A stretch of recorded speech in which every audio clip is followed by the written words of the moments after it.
Assalomu alaykum. Bugun sizlar bilan shunaqa mazali ham chiroyli shirinlikni birgalikda tayyorlaymiz.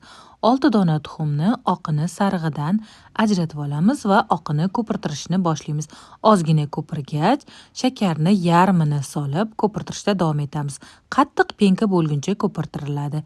Endi 7 yogurtiga rangni qo'shib, aralashtirib olishimiz kerak bo'ladi. Tuxum sarig'iga qolgan shakarni qo'shib, yaxshilab ko'pirtirib, o'simlik yog'i hamda qatiqli massani qo'shib yana bir bor aralashtirib olishimiz kerak bo'ladi. Ko'pirtirilgan tuxum oqiga rangli massamizni qo'shib lopatada aralashtiramiz. Razrixitel kakao hamda unni elakdan oz-ozdan o'tkazib qo'shamiz. Aralashtirganda pastdan tepaga qilib yengil-yengil aralashtirish kerak. Qolipga pergament qog'oz solib, xamirni quyib, qizib turgan duxovkada pishirib olamiz. Biskvitimiz pishgach, yog'och cho'pda tekshirib olamiz va ustidagi bir qavatini kesib olamiz. Krem uchun Kalexdan mazali krem chiz, qand upasi va Kalexni 33% qaymog'idan ishlatdim.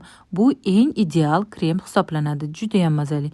Biskvitni sut bilan propitka qilib, ustiga tayyorgina qattiq bo'lib chiqqan kremni tekislab olamiz. Shirinligimizni muzxonaga 3-4 soatga jo'natamiz. 3-4 soatdan so'ng xuddi shunaqa teng tekis qilib bo'laklarga bo'lib, ustidan kesib olganlarimizni urvoq qilib sepamiz va anor bilan bezatamiz. Bezatish xohishingizga ko'ra bo'ladi, lekin juda ham mazali, shirin, mazasi ham antiqa shirinlik bo'ladi. Yoqimli ishtaha.